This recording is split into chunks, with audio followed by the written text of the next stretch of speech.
Vaqt o'tishi bilan akam musobaqada yutib olgan pullarni yana ham ko'paytirdi. Bu safar ishonchli qo'llardan uy oldi. Xususin opam ikkisi ham o'qib ishlashdi. Nihoyat yangi uyimizga ko'chib o'tish vaqti kelgandi. Bolaligim o'tgan. O'sha kichik kulbamiz bilan xayrlashishga majbur edik. Nega kulyapsiz aka?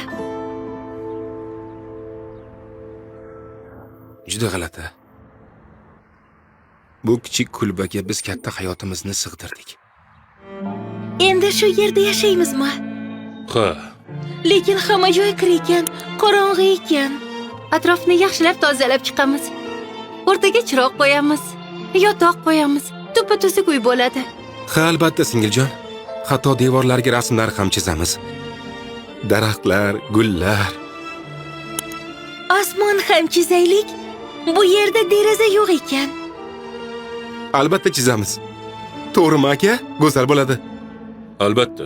Istaganingizcha bezatasiz. Akajon, uyqum kelyapti.